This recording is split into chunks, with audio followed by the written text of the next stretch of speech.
Need po ba tapakan sa brake before mag-changing ng gear? Yan, no? Kumbaga, dapat bang apakan yung preno kung mag-change ng gear? Okay, sige, explain natin to, no? From drive going to manual mode or drive going to low gear, hindi naman necessary na kailangan ninyong apakan yung preno. Pwede nyong i-shift yan.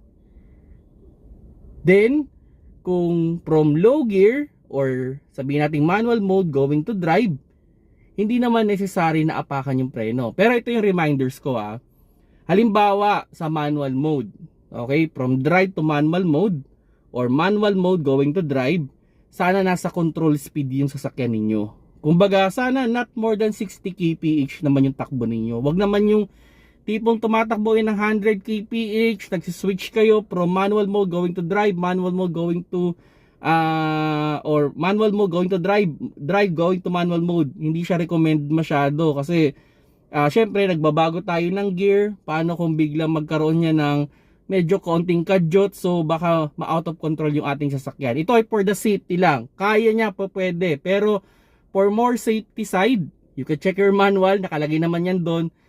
Pag mag-shift tayo ng gear, dapat nasa control speed tayo. Okay? Then now, from drive going to manual mode, ang suggestion ko sa inyo dyan, dapat i-match ninyo yung speed ninyo. Drive to low gear. Ayan, drive to low gear.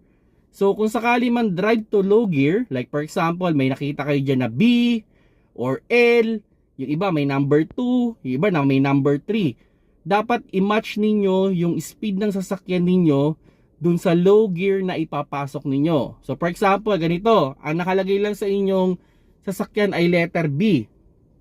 So siya na yung parang, ang tawag nga nila doon, Baguio mode Pero on the manual, sabi it's brake daw. Okay, pero sige, sabihin na natin Baguio mode na lang yan.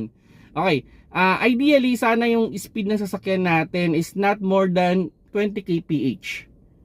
I-consider na natin siya na siya yung first gear ng ating sasakyan. Malakas siyang umahon, malakas din siyang magpa-engine brake.